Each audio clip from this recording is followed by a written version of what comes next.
Hi,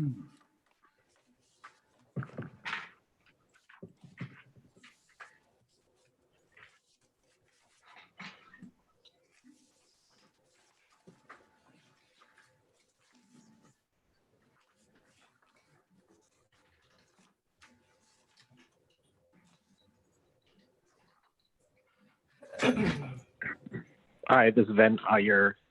Can you hear me? We can hear you, Ben. Thank you. Christina? Okay. Sean, I'm actually not able to make people co-hosts, I believe. Oh, now I'm host again. Okay, thank you.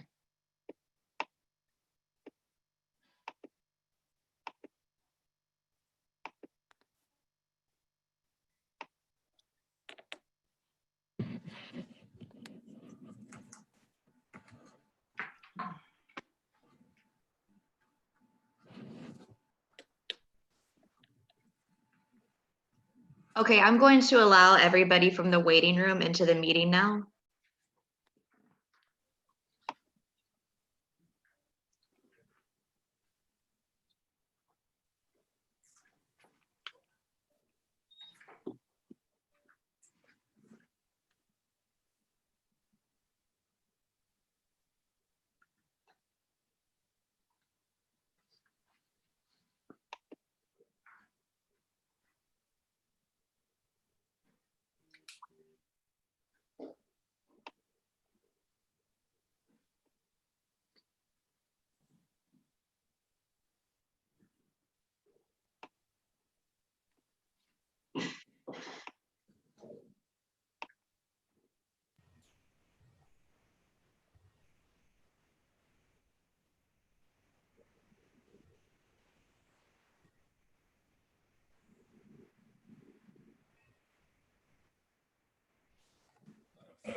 Christina, are we ready to begin?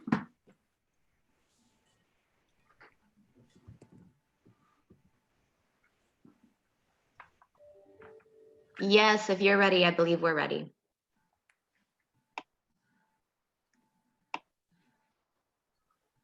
Okay. Let's go.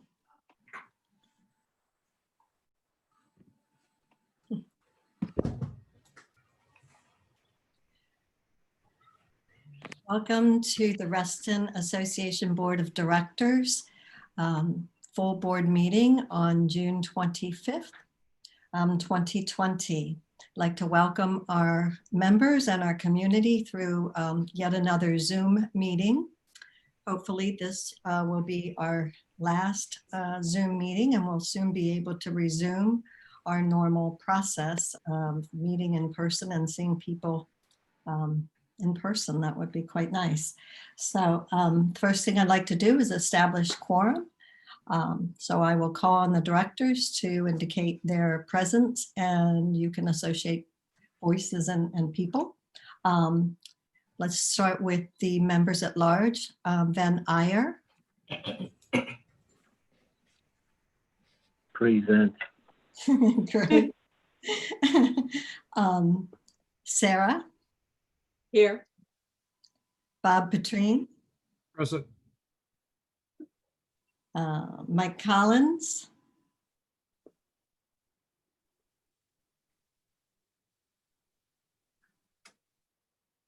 I talked to him earlier. Do I not see him? It's on mute. We'll come back to him when he gets himself off mute. Tom Mulcairn. Here. Aaron Webb. Hello.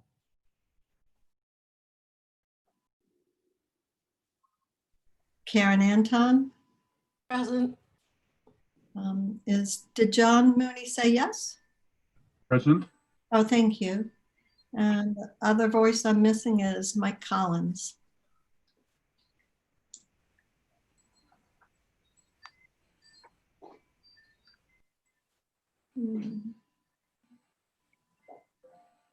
I don't think he's here. He is.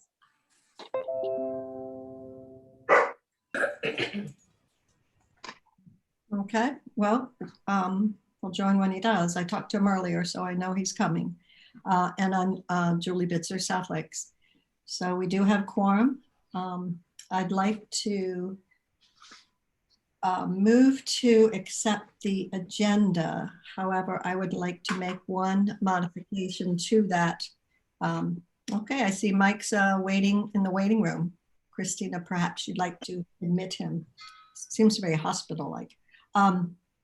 The change in the agenda that I'd like to propose is that we have member comments after the Fairfax County Department of Transportation presentation, and capture both the full meeting member comments as well as any that might be for the Fairfax County Transportation bus route. So that would move item D after item E. So if I might have a motion for that revised agenda. So moved. Was that Bob? Yes. Okay. Second, Second. Karen, thank you. All in favor of that? Julie, I have a question. I'm fine moving it after Fairfax County presentation. However, we did not tell our members that we're going to do this. I'm wondering if any members show up in time for an agenda item later on and we make this change. So I would like to make an amendment or suggest that we have it after the Fairfax County. That's fine, but to still allow members to make comments before the agenda item topic, because we did not notify them about it. Well, they normally would have been doing it before the Fairfax County, so they would have normally had to have been here to make the comment. I understand that, but aren't you also suggesting that members cannot make comments before their agenda topic? They'd have to make it all after Fairfax County presentation and before the rest of our meeting starts? That's what you're suggesting, right? The normal course of business is that member comments are at the beginning of our agenda items. It's at our discretion if we do comments sprinkled throughout the meeting. My feeling was tonight, given the length of our agenda, that it would help us if we heard all member comments early in the evening. Yeah, but for about 3 years now, we've allowed members to make comments before the agenda topic as well. We've done it on some, but not all of the meetings. But I agree with Ben on that aspect, Julie. I mean, I'm okay with moving it down to after E, but we have to be able to allow them to speak according to the topic if we're okay with that. we have a motion on the table to make the change to have member comments after Fairfax County presentation. If that's the only part, if that's the only motion, then that's fine. But I thought we also, you also included a second part to that, which is to say that all member comments will be right after that, and not, they won't be allowed to speak before their agenda topics, which 3 years ago, so far, we've been allowing them to do that because members could not show up at the beginning of the meeting. And therefore, they showed up for the agenda item, and the board, 3 boards ago, allowed members to be able to speak when they came in for the agenda item. That's the distinction I'm trying to make here. And this distinction I'm suggesting back to you is that the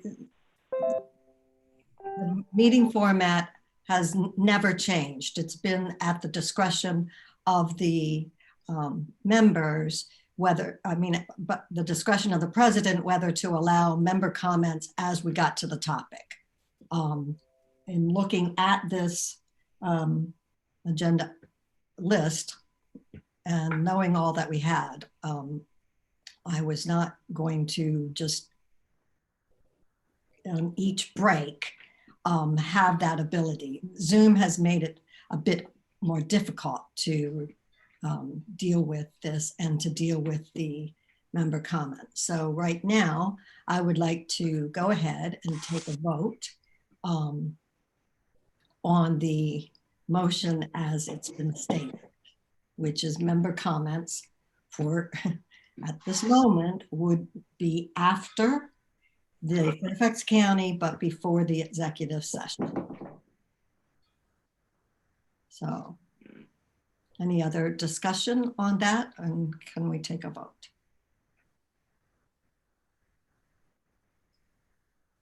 Okay, we're going to take a vote. Madam Chair, Yes.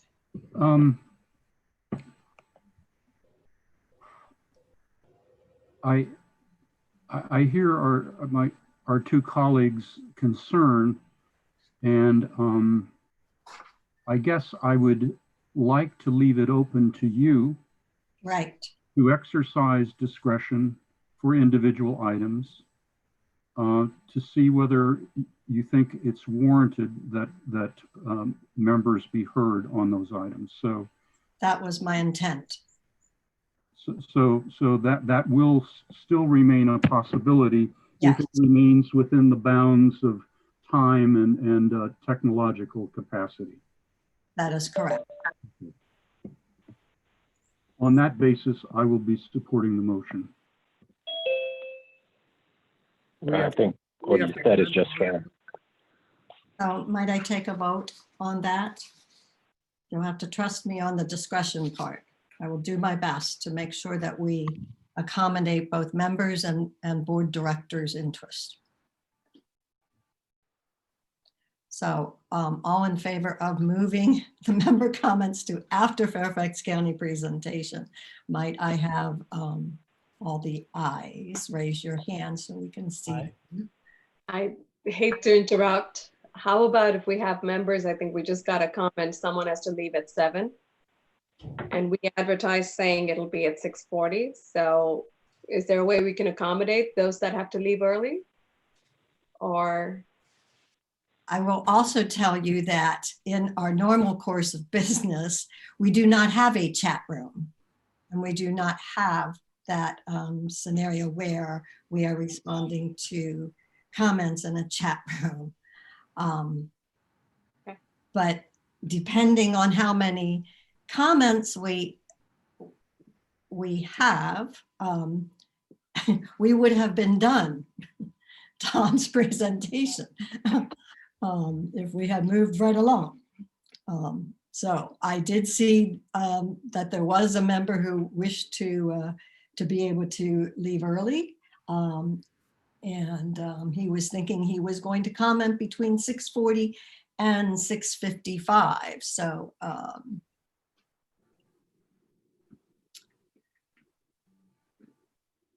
okay, so Karen. I would just like to also point out that the advertised times are estimates only. Correct.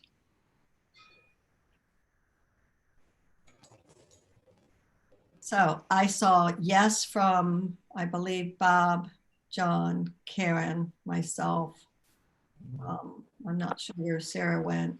I from Aaron. Where is Ben? Are you yay or nay? I'm yay because of your discretion. Yeah. Sarah? I'm just gonna abstain. Is that okay? You can. That's a third option. I forgot to mention that option. Did I miss getting anybody? Mike?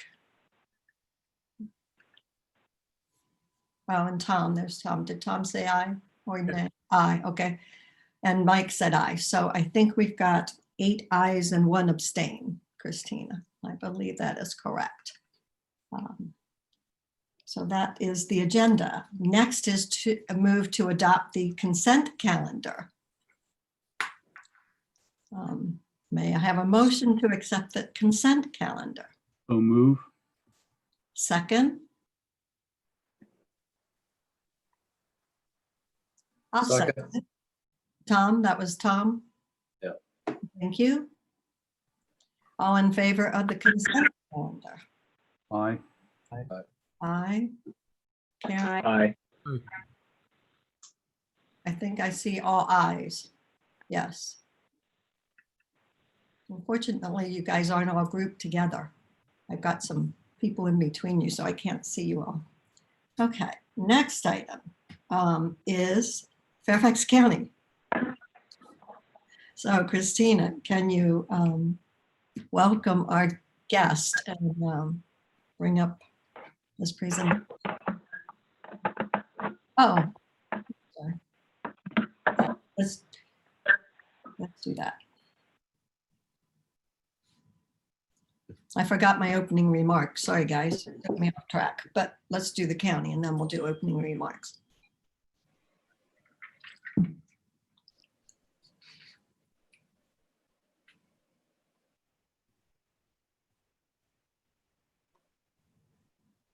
Hi, Tom. Can you hear me?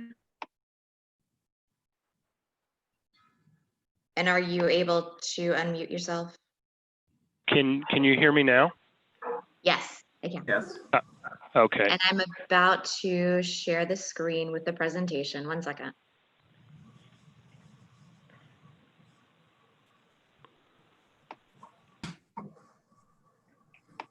All right. Well, Madam Chairman, thank you very much for the time this evening. We definitely appreciate the ability to come and speak to you this evening. I'm going to do a brief introduction and then turn the presentation over to Mike Felchow from our team to run through the details of the presentation. As you may remember, I briefed the board several times in the past as we did some of the iterations of this plan. So we have, the last time I was in front of you, we had 3 different scenarios, and we did a series of public meetings, public outreach to allow the public to give us feedback on those 3 scenarios. And as a result of that feedback, we have consolidated those 3 into one recommended scenario. So Michael will go through that this evening, and then what we're planning to do is have public outreach begin next week, actually, through the website, and then we're going to do some virtual meetings to secure public feedback on this this recommended approach.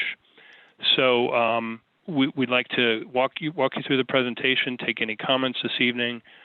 We will obviously be open for several weeks for comments from the public, and welcome those comments as we prepare the final recommendation for the Board of Supervisors. So with that, I wanted to have Mike Felchow unmuted so that he can continue with the presentation. Okay, thanks, Tom. Can everybody hear me? Yes. Okay, great, thank you. Once again, thank you, Tom. I'm Mike Felchow. I am with Fairfax County Department of Transportation. I'm assuming someone is going to move through the slide deck for me. So Yes, I'll do that. Yeah, thank you. If you can go to the second slide, please.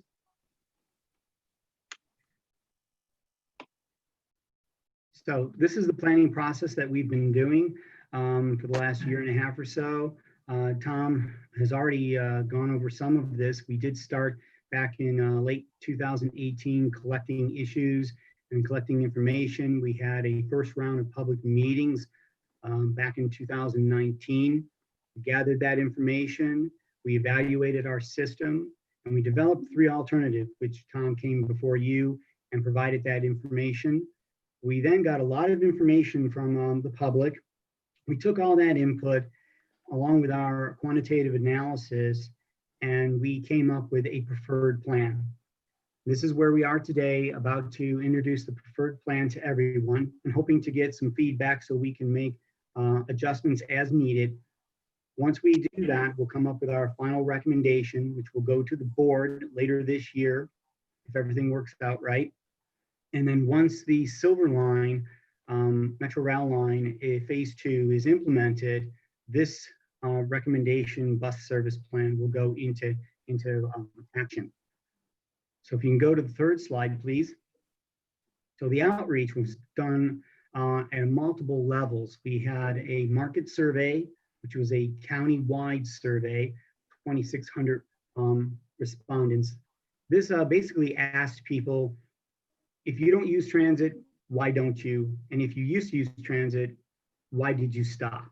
So that gave us a lot of good information. We then did an onboard survey countywide, and that asked people, where are you going to and from? Got profiles of information, got demographic information, and try to get a basic understanding of why they would use transit more. What are the key issues that they see? And as Tom mentioned before, we've had some surveys and public meetings prior. We've got about 1,400 respondents just in the Herndon-Reston area out of those 2 rounds of online surveys and public meetings. We got a lot of good information about our routes and what people would like to see. So if you can go to the 4th slide. That 4th slide summarizes the 4 areas of concern, the 4 things that we've heard. We heard connectivity, faster travel, greater span of service, and increased frequency. So for each one of these, we've tried to identify resources to realign our resources to achieve something within each one of these categories. So if you go to slide 5, and as Tom mentioned, we have 3 alternatives. All these alternatives are what we call budget neutral. So no one alternative had a advantage over the other one. So alternative 1, to remind everybody on the committee, on the board, was using the existing system with minor adjustments to deal with the new Metro rail stations being implemented. Alternative 2 was a streamline, taking that alternative 1 a little step further and getting rid of some of the routes that or sections of routes that maybe weren't as productive as others, and trying to achieve one of those major categories, which is try to speed up the bus. Alternative 3 said, well, let's take an all new look at it. What if we started all over again? What could we do? So our preferred plan, which I'll be introducing shortly, is actually elements of all 3 of these alternatives. So slide 6, please. So we did an analysis, and this is a quantitative approach. We did, of course, got a lot of public comment. These 3 categories that you see on this slide, which is key locations. These are metro rail stations, park and ride lots, hospitals, schools, major employment centers. We scored the existing and the 3 alternatives based on that. We also scored all the alternatives based on travel time. Based on the onboard survey, we identified the top 10 origin and destination patterns, scored everything based on that. We then looked at transit propensity. These are individuals who typically use transit, low income population, people with 0 to 1 vehicle. And then we scored everything, and you see that alternative 3, transformation, came up to be one of the highest compared against the existing, which scored some of the lowest. So going on to slide 6. So a little bit more information about how we did the alternatives and what else was included. I mentioned 3 of these already, so I'll go into the 2 I didn't mention. And this is the frequency factor and the span of service factor. In both of these, what we did was we scored each route for each one of the alternatives, and got an average score for frequency and span of service. This was a weight, and the score was between 0 and 2.5 for every single route. This allowed us to identify those alternatives that try to achieve more frequency and span of service that people were requesting. And once again, I previously mentioned transit propensity, average travel time, that is the 10 top origin and destinations, and the travel, and the average time it takes to get from those O&D, what we call origin and destination pairs. And I've also already mentioned the key locations. Going on to slide 8. This was the data. You move on to slide 8. There we are. This was the data that went into the evaluation. We highlighted the preferred plan on the far right side of the screen. And you can see that we're actually, at this point, we're actually comparing it to the existing, because alternative 1 through 3 have actually been melded, or portions of them have actually been used to create the preferred plan. So if we look at the existing to the preferred plan, we can see that almost in every one of these categories, the preferred plan does better in terms of transit propensity population, frequency factors. Now remember, 2.5 is the highest on average that you can get for this factor. The preferred plan got a 1.4. The existing is a point below a 1. Span of service. Now, a few years back, the span of service was improved in the Reston Herndon area, so it was already relatively high, but we found ways to improve that, got it up to a 1.93. Average time, that's you want a relatively low number for this category. The preferred plan came up with an average of 49 minutes. That's not every trip, that's just those 10 origin and destination pairs. And that included going all the way down to DC. So and right now we're looking at an average for those 10 pairs as 57 minutes compared to 49 minutes. And then key locations, it's 57 once again to 68. So the preferred plan in all these categories is doing much better than the existing. Go on to the next slide, slide 9.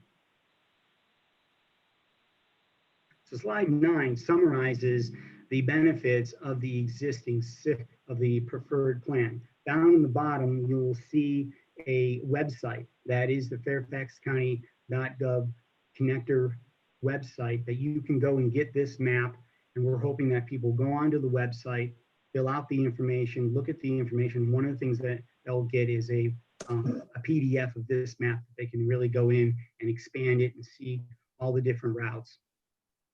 So what we have here is a summary, which includes new connections to Chantilly and Centerville, up to the Loudoun County Community College, connecting Herndon to Sterling, and then a reduction in frequency from an average of 30 minutes to 20 minutes, improved span of service, which I've also mentioned, reduced travel time, improved connectivity for the transit dependent population to employment centers, and maintaining bus stop coverage in most locations, which is very crucial, and also maintaining access to the middle schools and high schools throughout this portion of the county. And this was all done with no additional resources on an annual basis to make these improvements, otherwise known as budget neutral. So slide 10, this is a very, I like to really spend a lot of time on this, but I won't. But this is a very crucial slide. It is a fast facts information of those 3 areas of, that we've been talking about, which is the travel time, population, and population within a boundary of the route based on frequency, how often the bus comes by. So in the first area, which is the travel time, we see that it is an improvement of 14%.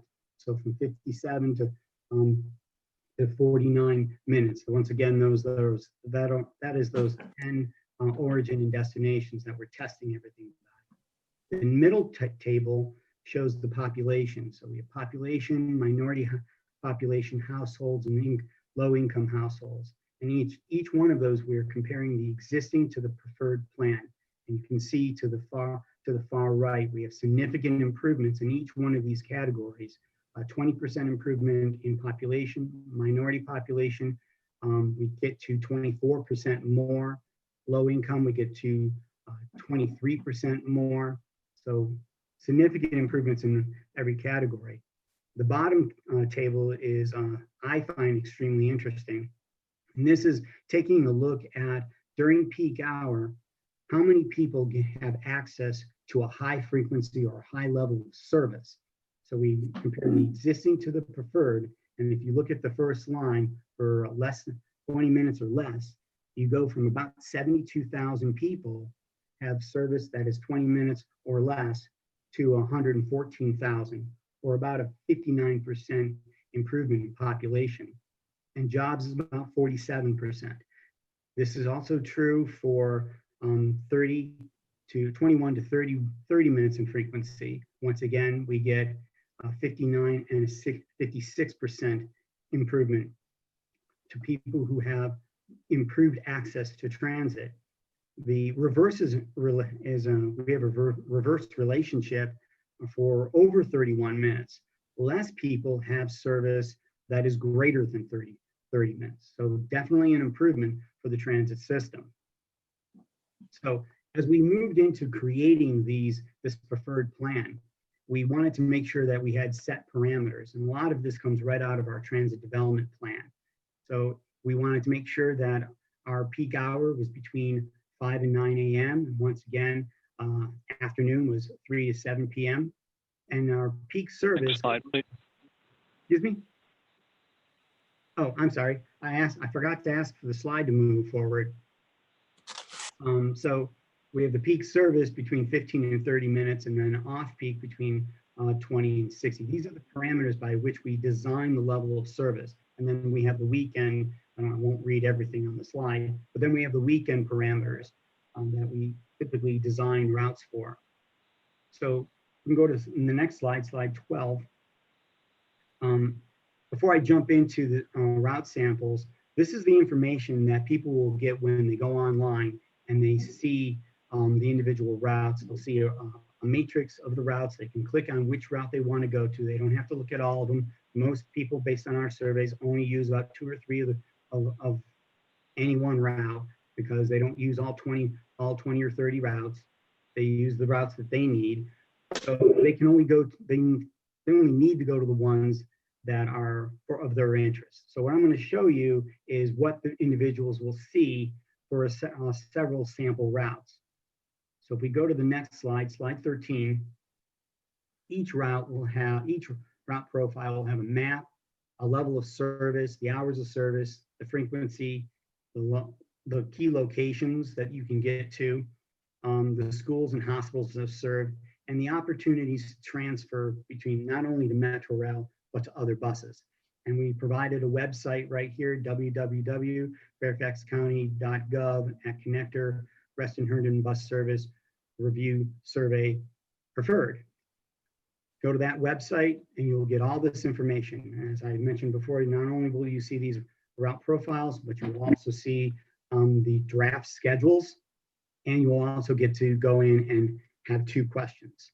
And one question is an open question that you can type in whatever you want us to improve, and we'll see how we can make adjustments as needed. So the first one, if we go to slide 14 as a sample, we have Route 553. This is connecting Reston Town Center Metro to the Herndon High School. This is a feeder route, and our feeder routes primarily function during peak hour. So you have in the middle box there on the right-hand side, you have the level of service. Above that box, you have the classification and direction and what the overall improvement was. So this is an improvement from new connectivity. And you can also see that since this is a feeder route, there is no Saturday or Sunday service. That's not to say that there's no Saturday, Sunday service that we're along this route covered by other routes. That's exactly what happens. And then at the bottom, we summarize the facilities or the areas that you can get to within a quarter mile. So for this route, there's 2 high schools, one of them being Herndon High School to the north. And then there's also Herndon Middle School just south of Eden's Road there. And then of course, there are the Metro Rail stations that you can get to, which is the new Reston Town Center Metro Rail, and they're now presently the Herndon Monroe facility, which is turning into the Herndon Metro Rail. So if we go to slide 15, this is a new route. This is a route that the town of Herndon requested, and we were able to develop it. It was also in our transit development plan from a few years ago. This is a local route, meaning that it operates 7 days a week, pretty much.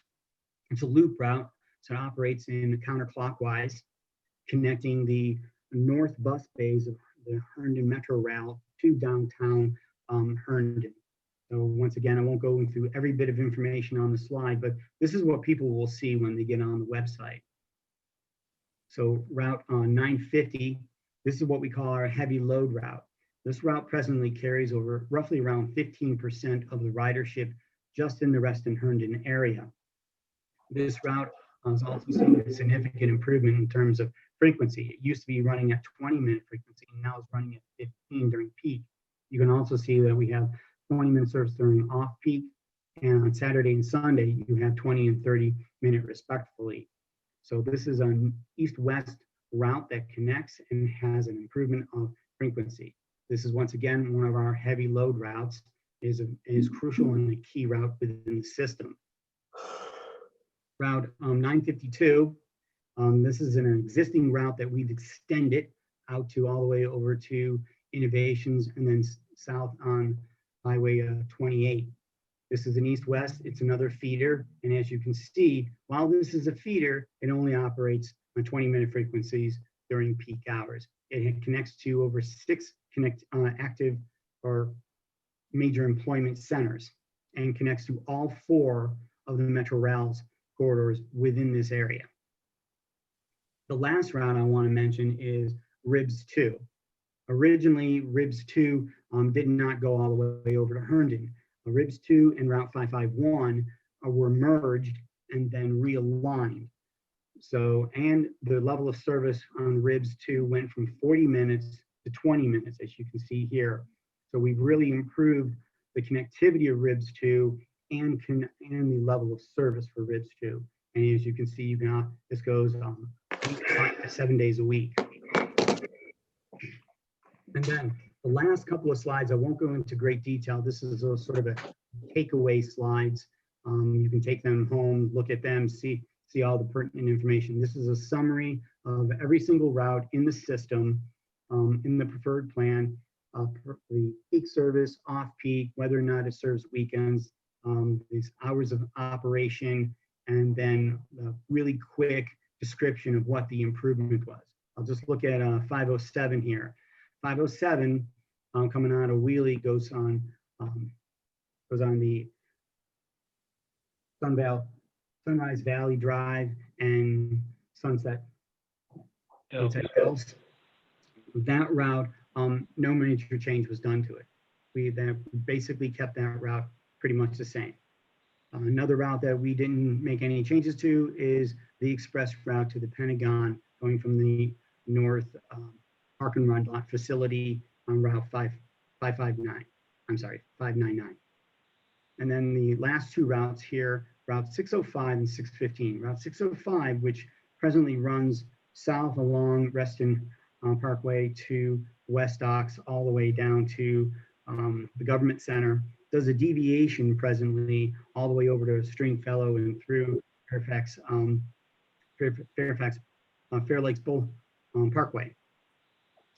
And what we did was we split those routes up so that we increased we improved the travel time and we improved the frequency from 40 minutes to 30 minutes. So a lot more people, we got a lot of comments early on that people wanted to get between those key locations, Fair Oaks Mall, Fair Oaks Hospital, all the way up to Reston, much quicker. And this will allow them to do that. So if you go on to slide 20, I won't go through, once again, I won't go through all of these, but as you can see, there's changes throughout this, throughout the route structure. So a 950, once again, is our heavy load route. 901 is at the top of the chart, is a brand new route that's connecting all the way down to Chantilly and Centerville. And that's going to be operating all day and on weekends to connect that whole corridor up to the Reston Herndon area where there's major employment. And the last slide shows, the second slide, yeah, that's one, you got it up, is the RIBS routes. Now on the RIBS routes, RIB 1 and 3 only saw very minor adjustments, but RIBS 2 and 4, what we saw there was an increase in the level of service from 45 minutes to 20 minutes. And RIBS 5, we adjusted it. Right now it goes on Herndon Parkway. What we heard from the seniors over at Harbor House is that they wanted to get to Eldon Street much faster. So this route makes that connection between their senior centers and their homes right to Eldon Street, and then the rest of the route is connected the way it is today. We were unable to increase the level of service from 45 minutes, but we were able to increase the connectivity. Ribs 1 and 3 are just, as I said before, are just the way they are today. No significant changes there, but we were able to adjust the frequency so it's more consistent than it is today. So if we go to the last slide, now let's go back one slide if I could, please. There is one bit on the bottom of this slide. There are, based on comments that we've already received early on in this public outreach effort, there are 2 other routes that we are evaluating right now, and that's a route that will 557 that would run along Soapstone, the Lawyer's Lane to the South Park and Ride lot, Reston South Park and Ride lot. And we're looking at that one, and we're also looking at a connection from the airport to the Reston Town Center Transit Station Center. I'm looking at that, operating that in late evening, because we got a lot of comments from people that said they want to be able to take a bus home from the airport where they work. So we're looking into evaluation of those and adding those into the preferred plan. So the next steps, if you can go to the next slide.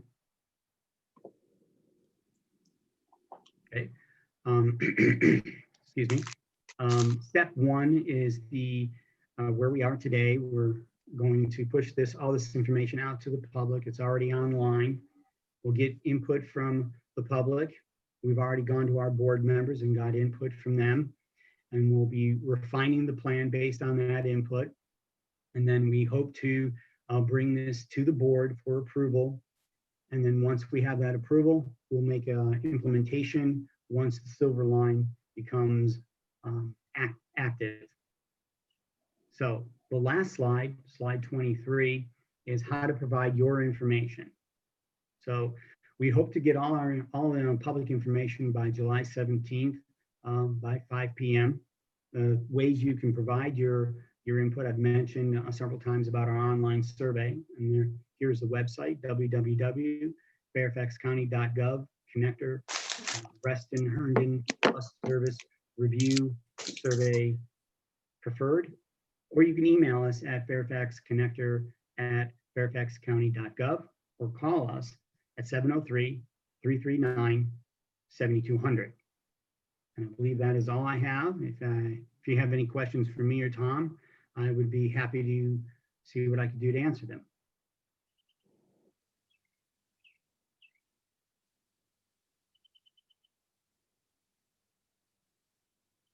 Do I hear any questions from my fellow directors?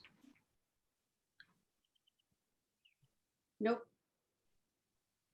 Oh, I don't have any. Thank you. All right.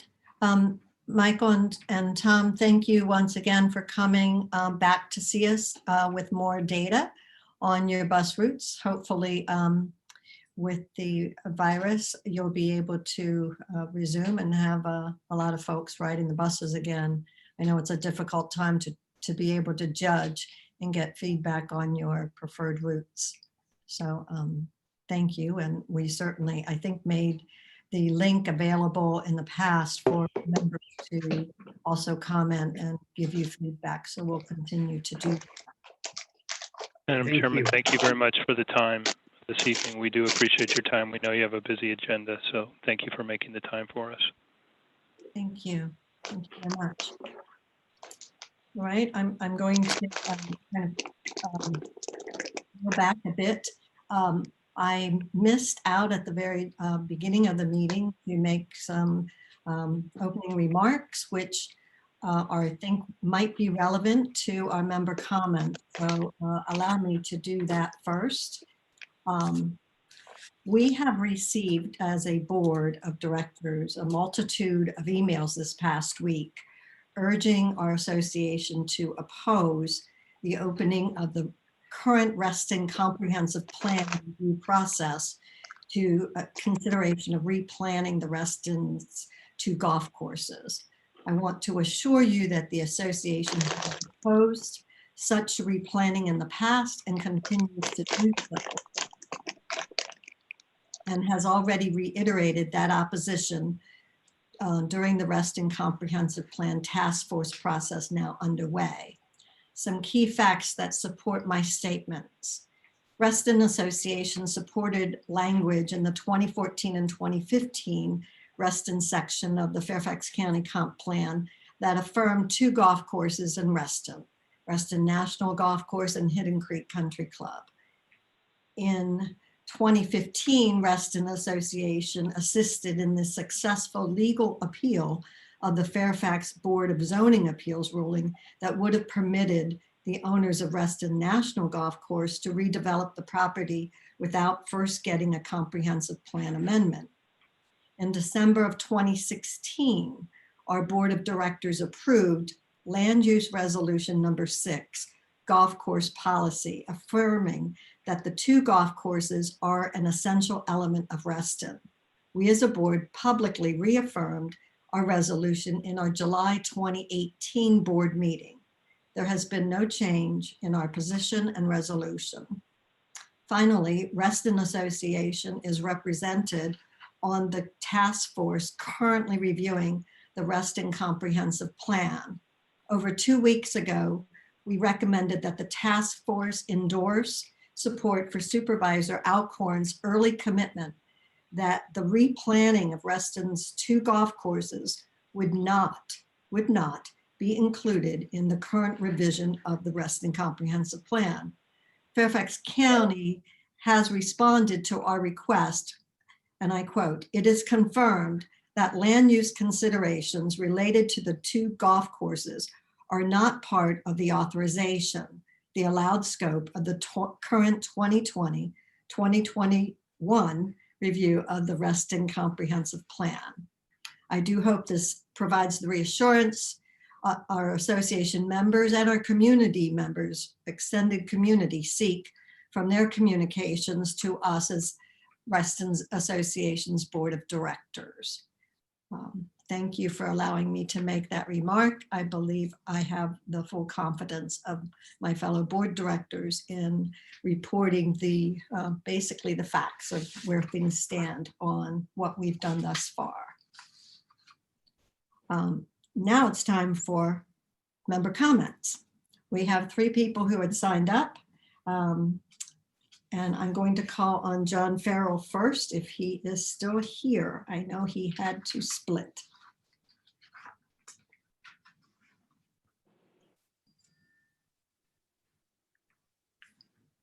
John Farrell, are you still present? Okay. I believe so. Appears not. Not seeing him in our participant list. Okay, I'm very sorry about that, John, but they are estimates. Perhaps you can send in your comment separately to us. Lynn Malston had also signed up. Are you here?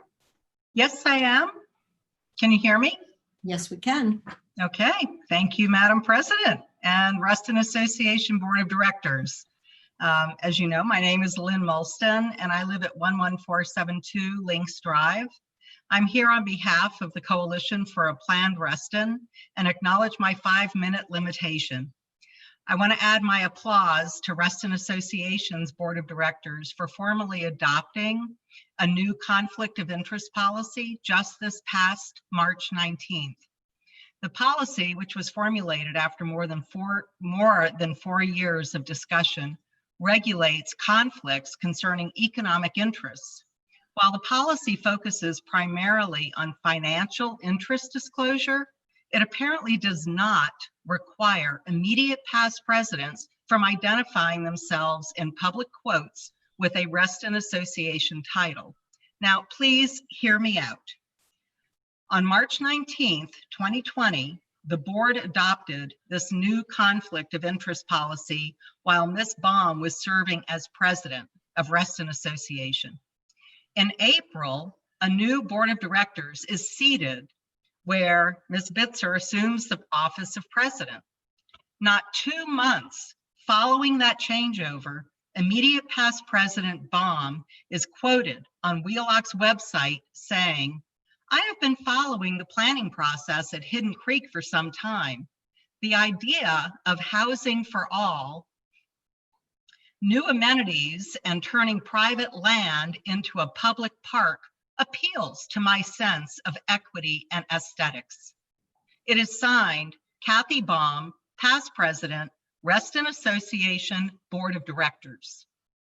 Despite the inference that Ms. Baum was missing in action when developers were building along Reston's TSAs with no consideration for housing for all, it is hard for me to grasp this deception that as Reston Association's past president, an organization that has adopted Land Use Resolution number 6, which reads in part, whereas since its inception in 1961, Reston has been a golf course community, and whereas the Hidden Creek and Reston National golf courses are an essential element of Reston because of their integration into Reston's natural open space areas and because of the active recreational opportunities they provide.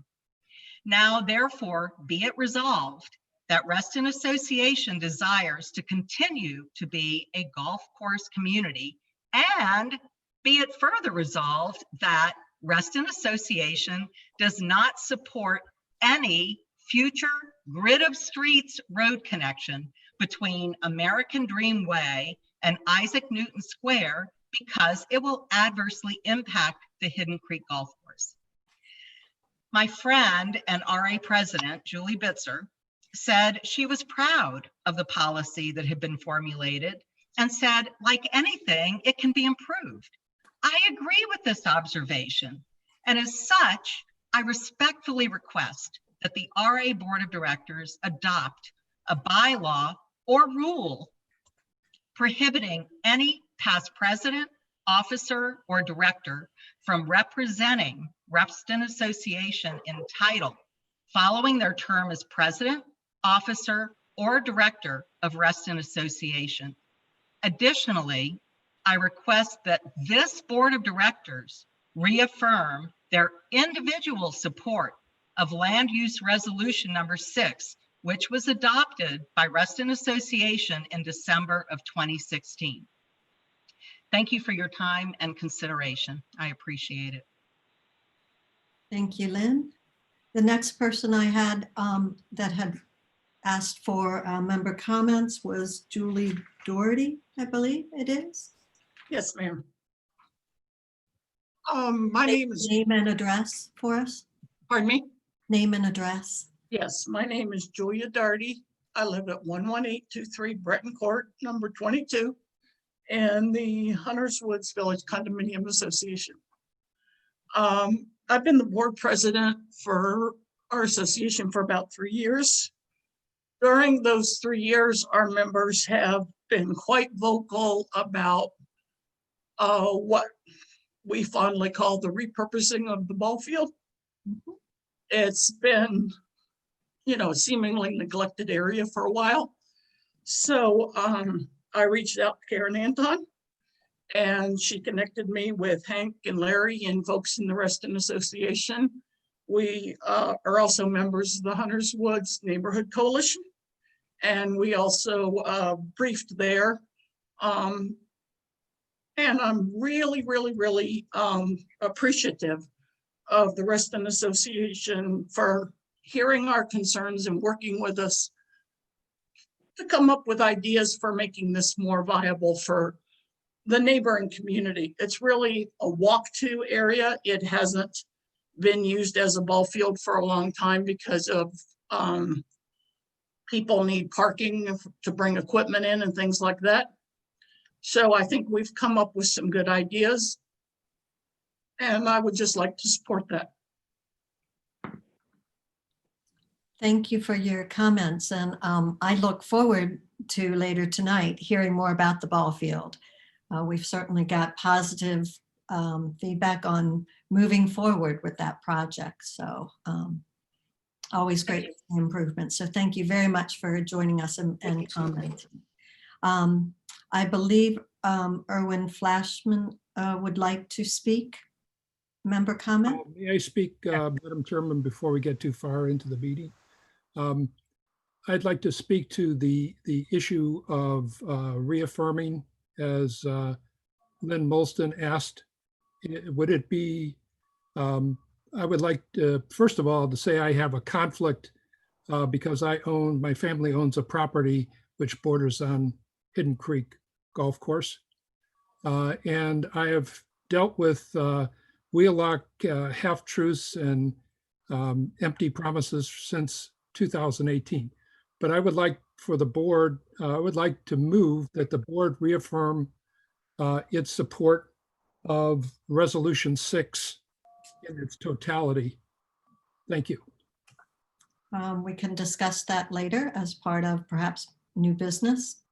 But any affirmation that we did of the resolution was done as a board in total, not as individuals. As you reflected in your comments, you referred to prior boards, and since we have received about 200 letters on this issue, I thought it would be appropriate that this board, with the present members, reaffirm the resolution.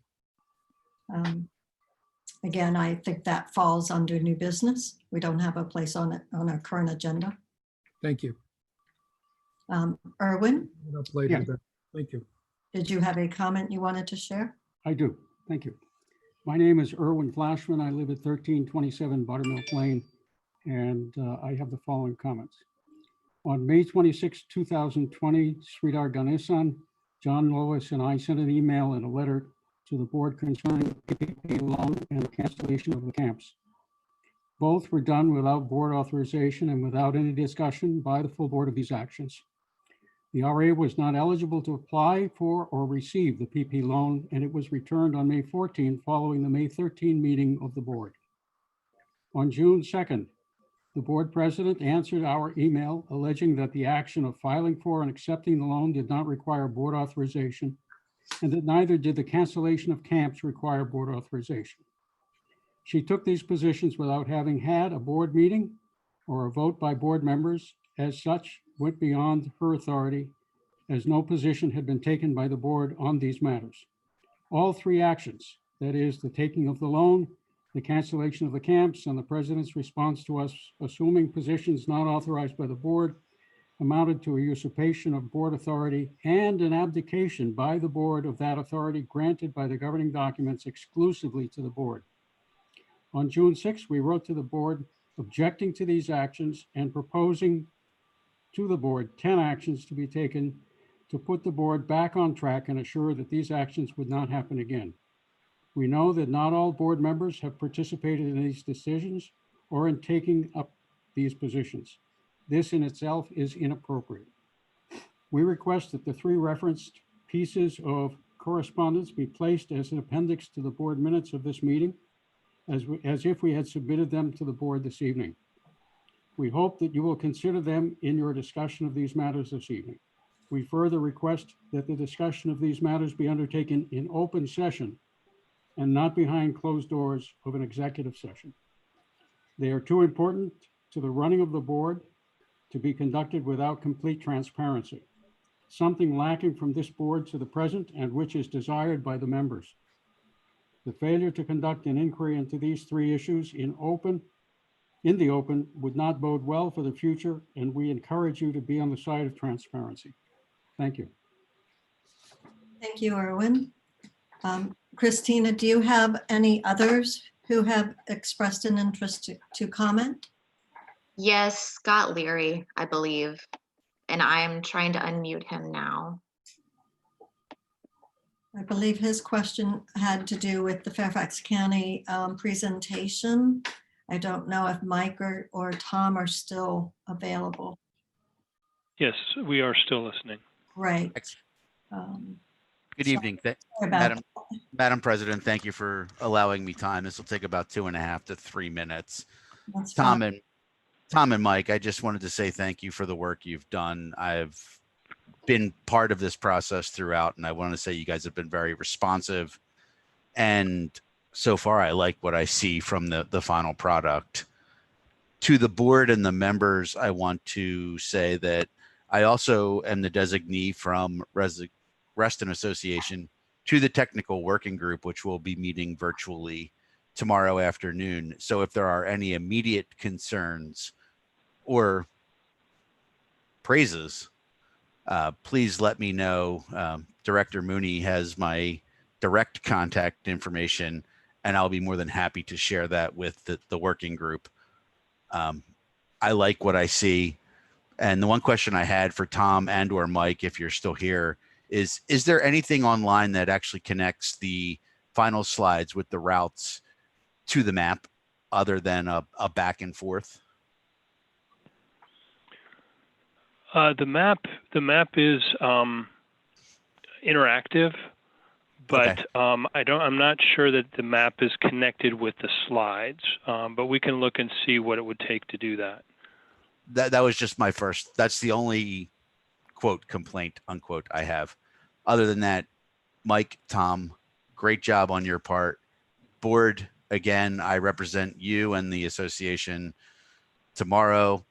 If you have anything, Mr. Mooney, please let me know. Share it with Mr. Mooney, and if you're willing, sir, let me know. The meeting's at 2:00 tomorrow afternoon.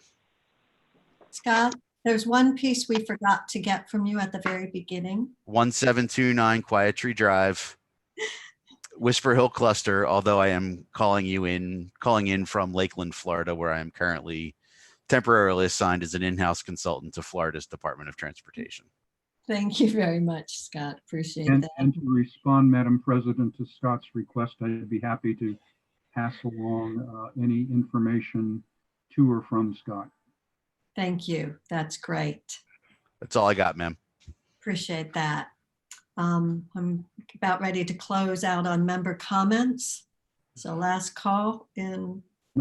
Madam Chair or Madam President, I would like to move that we honor Irwin's request that his comments be made part of our minutes. His comments normally are part of His letters. his accompanying documents. Correct. Mhm.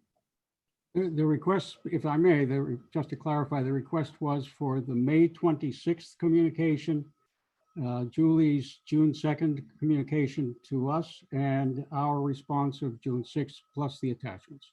So move. I'll say.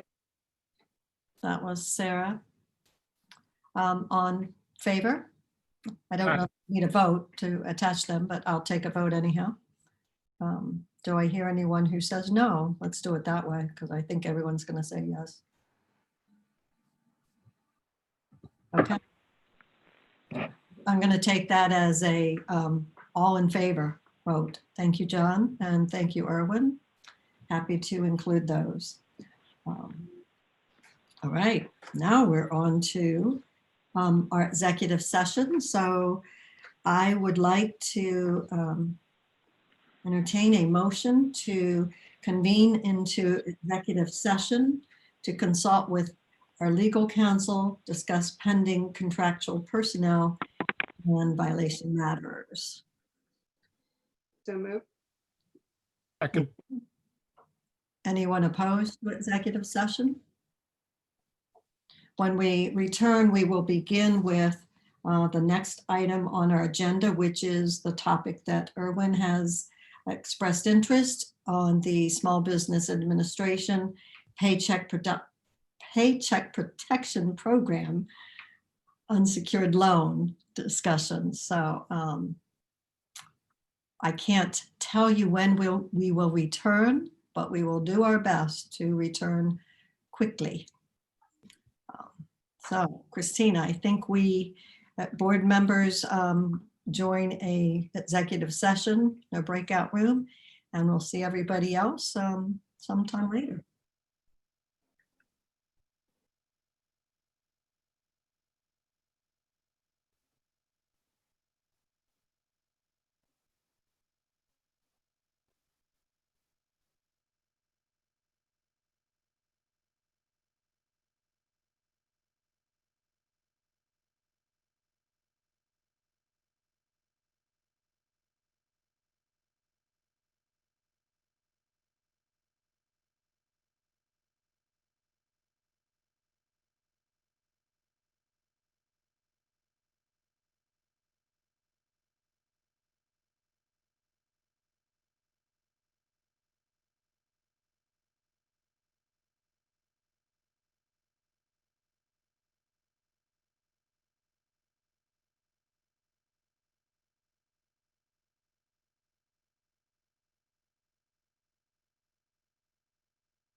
We are returning to the full board meeting coming out of executive session.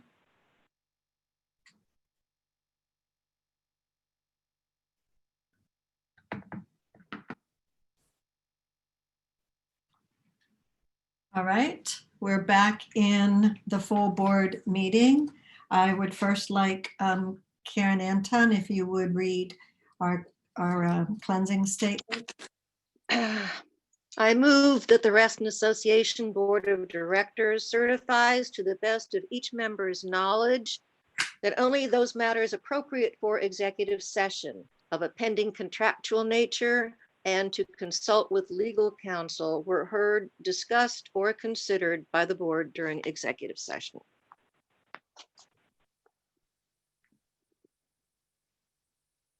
Second. All agreed? All in favor? Aye. Aye. Aye. Well, let me move this. Can you guys hear me? Yes. Okay, thank you. So I think I got everybody as an aye. All right. The next thing we'd like to do is address some contractual items. Bob Petrine, would you please address those motions? You're on mute.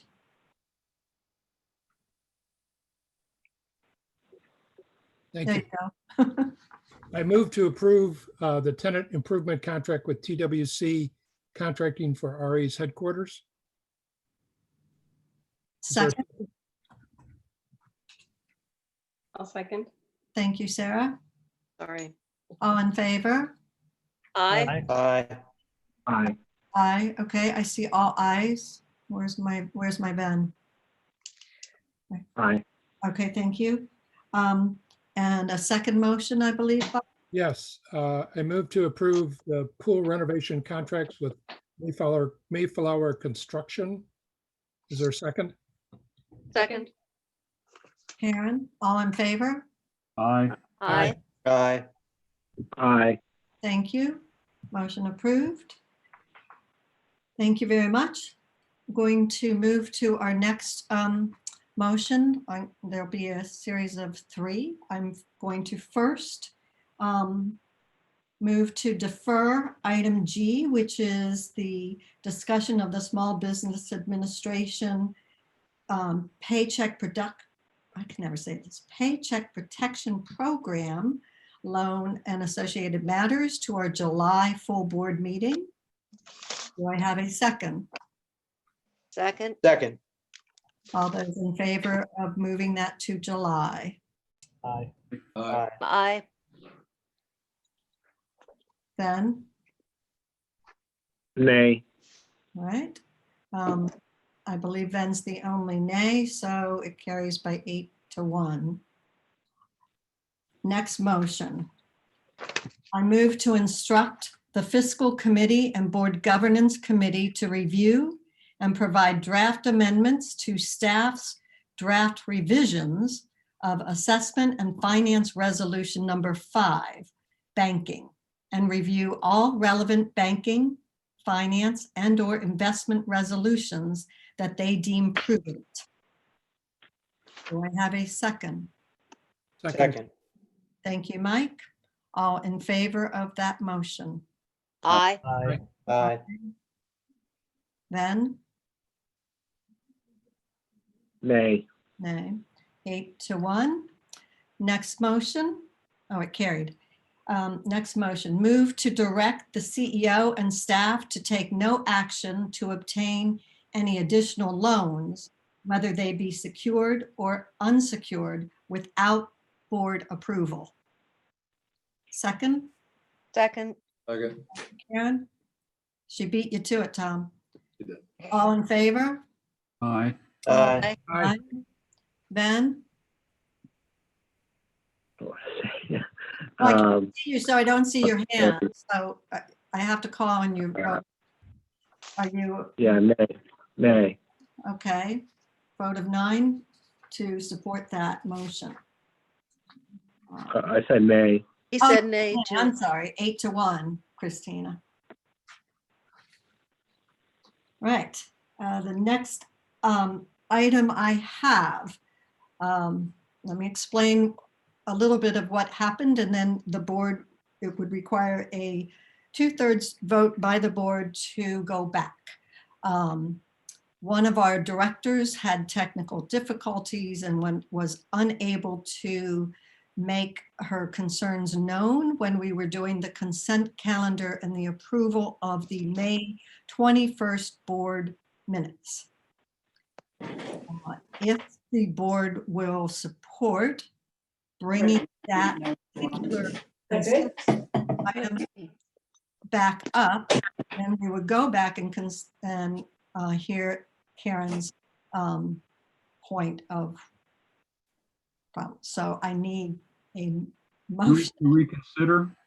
to reconsider consent item for the meeting minutes for May 21st. That was my move. I moved that. So Okay, thank you. Second. Second from Aaron. All in favor? Aye. Aye. Aye. Thank you. Then, is that a- Aye. Thank Aye. you very much. Going back to the minutes for May 21st, Karen, could you please? Yeah, it's just a couple of errors that I noticed when it talked about procedural motions. For the May 21st minutes, it said defer the May 13 minutes to the planned special meeting on May 21st. And in reviewing the tape, that should have been to tonight's regular June 25th meeting. And there is also a motion to approve the May 13th agenda, and that should have read the May 21st agenda. So could we accept the minutes for May 21st as amended by how Karen has pointed out those errors? Second. Thank you. All in favor of making those corrections? Aye. Aye. Aye. Thank you very Aye. much. Now, see, if we were all together in the conference room, we would have seen Karen say, wait.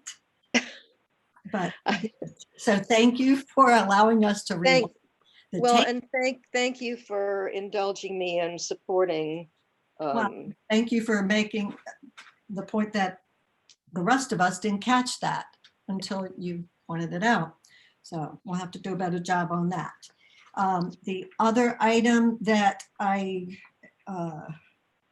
need to ask is apparently there were some members who wished to make a comment that were not recognized. We didn't see their hands go up, and so they were missed. In order for me to go back and reopen up the general member comments, I again need your support to make a change to the agenda to go back. I think I have this right. So move. So move. Second. Everyone in favor of hearing, I believe I see John Farrell, so he might be one of those who we missed. Back open, and so John? No, I'm Aye. voting You're aye. saying aye. Okay, so all in favor of going back and picking up the members we missed? Aye. Aye. Aye. Okay, Oh, it aye. carries. Christina, are you ready to help us do this part? Yes, who would you like to hear from? John Farrell first? And I believe Kathy Baum is Okay, yeah, interested in speaking. I'd like to have John speak first, because I know he had signed up and we were unable to accommodate his time. You Okay, got I'm trying to unmute him right now.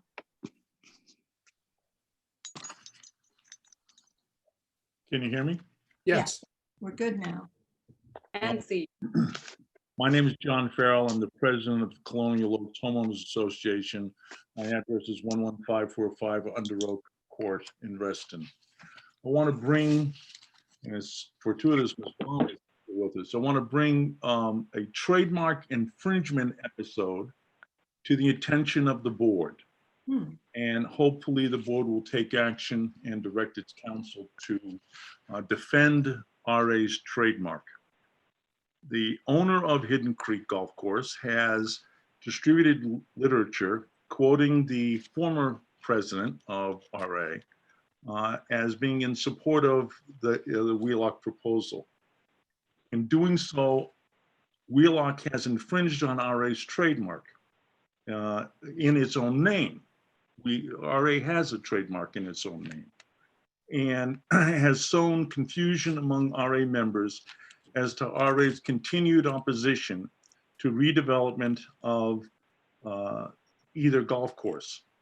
That confusion is evidenced by the large number of emails that you all have received over the last several days concerning the viability and continuance of RA's position regarding redevelopment of that golf course. As anyone can guess, that was the intent of Wheelock. And they can tell me I'm wrong, but I don't believe that.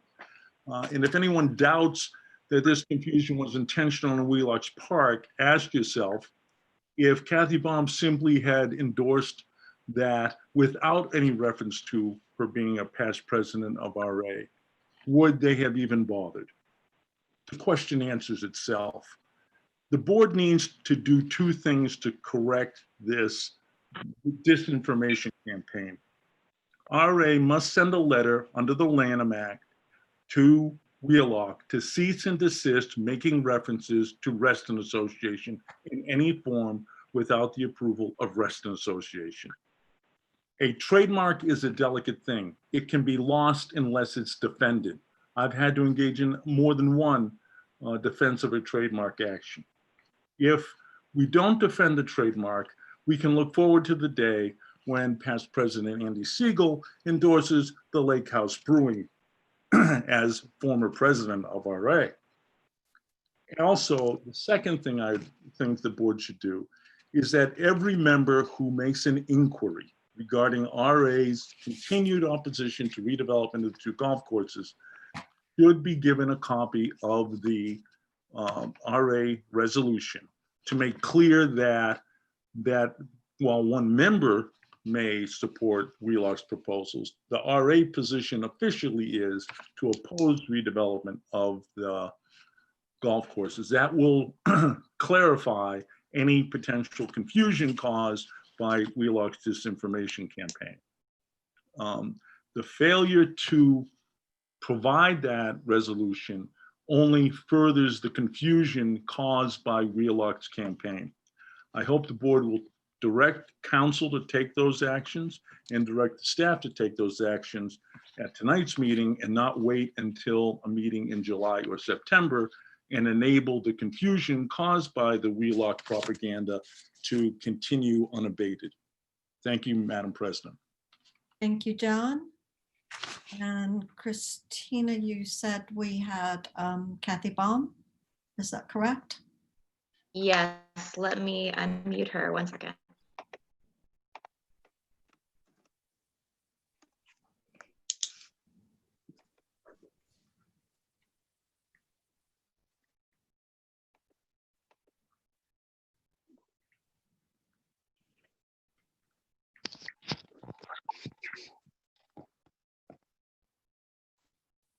Can you hear me?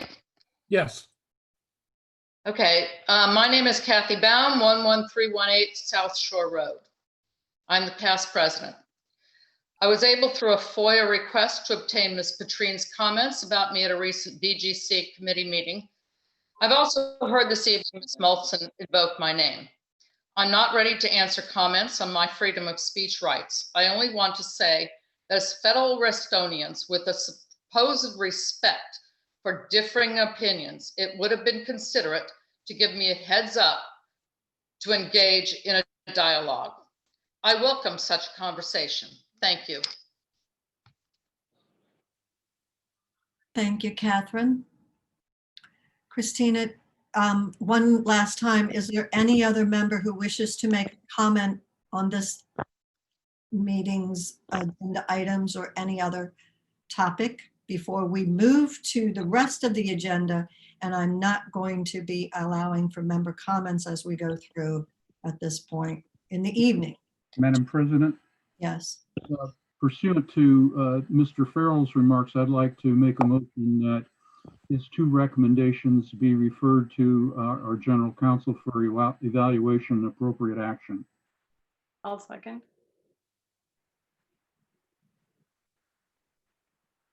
All in favor? Aye. Aye. Aye. Aye, all right, thank you. I think the vote was unanimous to refer to general counsel, Mr. Farrell's request. All right, I'm taking that as yes. Right, and so no more member comments? Do I have that correct? I don't see any more hands. I see lots of names, but I don't see any more hands. The next agenda item is IT update. I'm hoping that Clara is still available at this hour to join us. I see her. Hey, Clara, welcome. Yes, good evening, everyone. So, do I need to share my screen or? I can share it, Clara, 1 second. Or if you'd rather, you can. Oh, there you go. Easy. Okay, Christina, let's go to the next slide. Okay, so IT update as of June. So wanted to provide the board of directors and Reston Association what's going on the IT side. So back in December, we put on 2020 IT strategy, and there were 4 or 5 items that we focused on, like 4 items. One was to enhance the IT infrastructure from legacy to cloud-based, and we had infrastructure that's out of warranty, old, updated, so we want to update that. And then we want to implement security solutions. And then we wanted to move applications that were on legacy, like, for payments and assessments, into a cloud-based application. And then we wanted to, the skill set, IT skill set. Can you all hear me? I have nothing. We have background message noise. I'm not sure if it's coming from a member watching the video, but Clara, now you could go forward. Okay. So based on the strategy we put on for 2020, we did some of those things the first half of the year.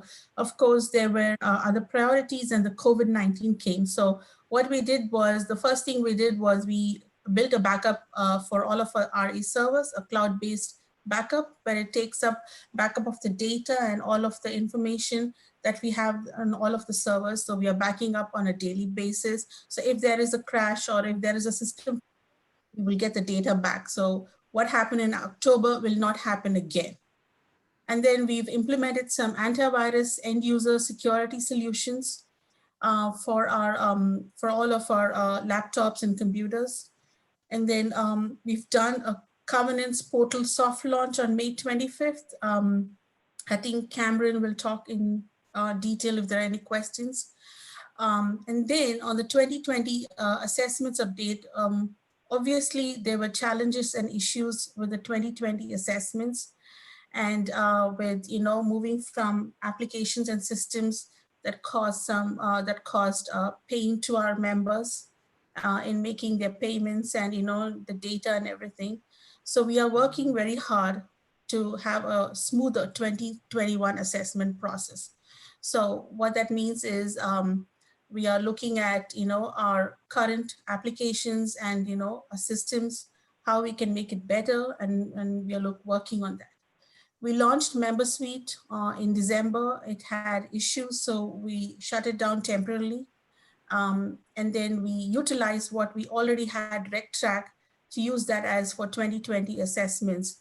We had, because we had to bring the system up within 2 to 3 days time, we could not bring it in the form so that all the data and everything is clean. So it caused a lot of data and web username issues, and that's why passwords got lost, usernames got lost, and we fixed that. We took action to fix that immediately, but there are still that cause issues and pain to the members. So we've been working on that. And we are utilizing Zoom for all our virtual meetings. Upcoming projects, the biggest project that we want to continue is the RA website. Currently, our RA website is running on an old code framework that is many years old. And it's also sitting on a platform and servers that are out of warranty, that are not healthy. So we want to move the technology framework of the existing website to a cloud hosting, web hosting platform.